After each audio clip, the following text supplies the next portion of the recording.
Welcome to SUCCESSWRKS, your partner in success. If you are someone seeking success in your life and career, subscribe to our channel, and use our videos to get some great inputs on how to earn more money and live a better life. Concentration, or the bringing of the mind to a center and keeping it there, is vitally necessary to the accomplishment of any task. It is the father of thoroughness and the mother of excellence. As a faculty, it is not an end in itself, but is an aid to all faculties, all work. Not a purpose in itself, it is yet a power which serves all purposes. Like steam in mechanics, it is a dynamic force in the machinery of the mind and the functions of life. The faculty is a common possession, though in its perfection it is rare. Just as will and reason are common possessions, though a perfectly poised will and a comprehensive reason are rare possessions, the mystery which some modern mystical writers have thrown around it is entirely superfluous.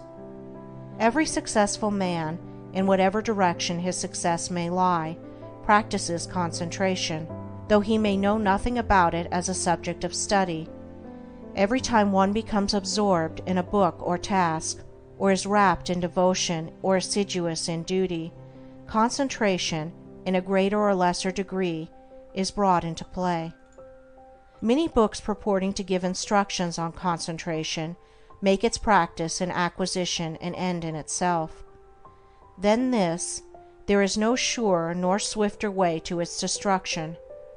The fixing of the eye upon the tip of the nose, upon a doorknob, a picture, a mystical symbol, or the portrait of a saint, or the centering of the mind upon the navel, the pineal gland, or some imaginary point in space, I have seen all these methods seriously advised in works on this subject, with the object of acquiring concentration, is like trying to nourish the body by merely moving the jaws in the act of eating, without taking food.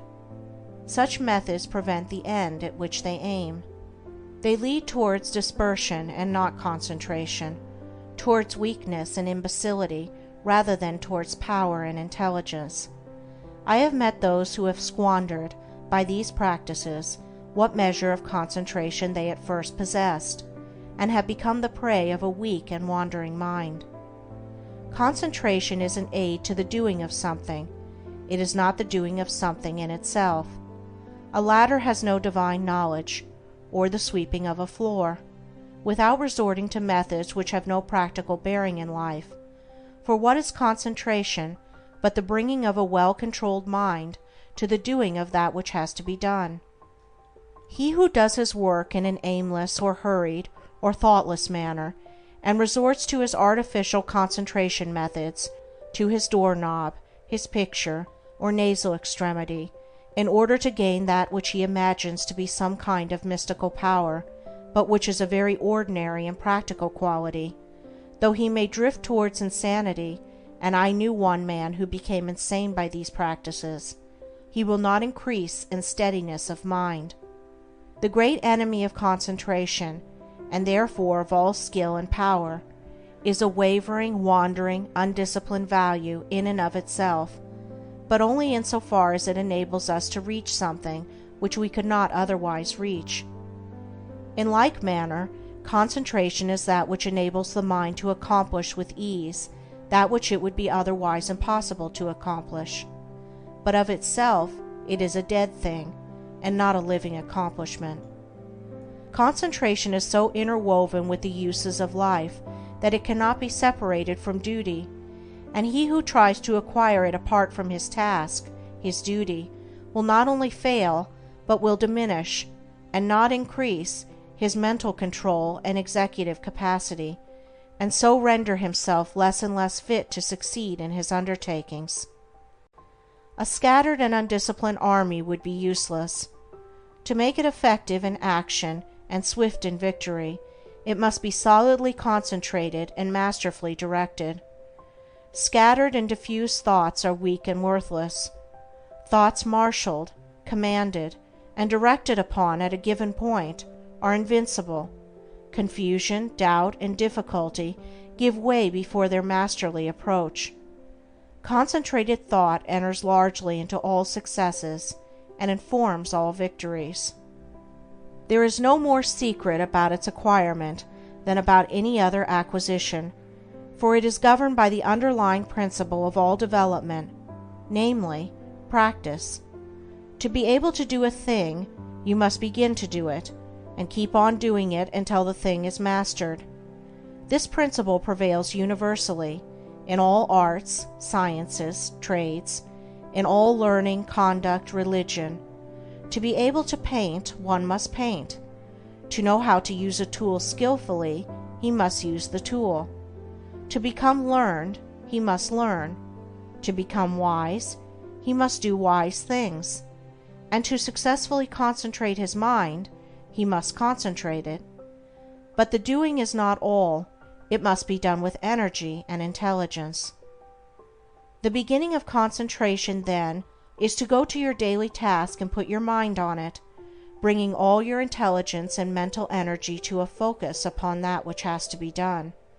And every time the thoughts are found wandering aimlessly away, they should be brought promptly back to the thing in hand. Thus the center upon which you are to bring your mind to a point is not your pineal gland or a point in space, but the work which you are doing every day, and your object in thus concentrating is to be able to do your work with smooth rapidity and consummate skill. For until you can thus do your work, you have not gained any degree of control over the mind, you have not acquired the power of concentration. This powerful focusing of one's thought and energy and will upon the doing of things is difficult at first, as everything worth acquiring is difficult, but daily efforts, strenuously made and patiently followed up, will soon lead to such a measure of self-control as will enable one to bring a strong and penetrating mind to bear upon any work undertaken, a mind that will quickly comprehend all the details of the work, and dispose of them with accuracy and dispatch. He will thus, as his concentrative capacity increases, enlarge his usefulness in the scheme of things, and increase his value to the world, thus inviting nobler opportunities, and opening the door to higher duties. He will also experience the joy of a wider and fuller life. In the process of concentration there are the four following stages: 1. Attention. 2. Contemplation. 3. Abstraction. 4. Activity in repose. At first the thoughts are arrested, and the mind is fixed upon the object of concentration, which is the task in hand. This is attention. The mind is then roused into vigorous thought concerning the way of proceeding with the task. This is contemplation. Protracted contemplation leads to a condition of mind in which the doors of the senses are all closed against the entrance of outside distractions, the thoughts being wrapped in, and solely and intensely centered upon the work in hand. This is abstraction. The mind thus centered in profound cogitation reaches a state in which the maximum of work is accomplished with the minimum of friction. This is activity in repose. Attention is the first stage in all successful work. Those who lack it fail in everything. Such are the lazy, the thoughtless, the indifferent, and incompetent. When attention is followed by an awakening of the mind to serious thought, then the second stage is reached.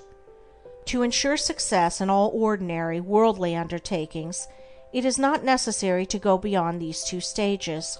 They are reached, in a greater or lesser degree, by all that large army of skilled and competent workers which carries out the work of the world in its manifold departments, and only a comparatively small number reach the third stage of abstraction, for when abstraction is reached, we have entered the sphere of genius. In the first two stages, the work and the mind are separate, and the work is done more or less laboriously, and with a degree of friction. But in the third stage, a marriage of the work with the mind takes place. There is a fusion, a union, and the two become one. Then there is a superior efficiency with less labor and friction. In the perfection of the first two stages, the mind is objectively engaged, and is easily drawn from its center by external sights and sounds. But when the mind has attained perfection in abstraction, the subjective method of working is accomplished, as distinguished from the objective. The thinker is then oblivious to the outside world, but is vividly alive in his mental operations. If spoken to, he will not hear, and if plied with more vigorous appeals, he will bring back his mind to outside things as one coming out of a dream. Indeed, this abstraction is a kind of waking dream, but its similarity to a dream ends with the subjective state. It does not obtain in the mental operations of that state, in which, instead of the confusion of dreaming, there is perfect order, penetrating insight, and a wide range of comprehension. Whoever attains to perfection in abstraction will manifest genius in the particular work upon which his mind is centered. Inventors, artists, poets, scientists, philosophers, and all men of genius are men of abstraction.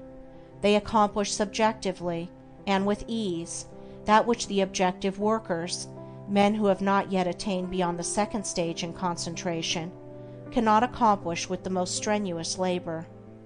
When the fourth stage, that of activity and repose, is attained, then concentration in its perfection is acquired. I am unable to find a single word which will fully express this dual condition of intense activity combined with steadiness, or rest, and have therefore employed the term activity and repose. The term appears contradictory, but the simple illustration of a spinning top will serve to explain the paradox. When a top spins at the maximum velocity, the friction is reduced to the minimum, and the top assumes that condition of perfect repose which is a sight so beautiful to the eye and so captivating to the mind of the schoolboy, who then says his top is asleep. The top is apparently motionless, but it is at rest, not of inertia, but of intense and perfectly balanced activity.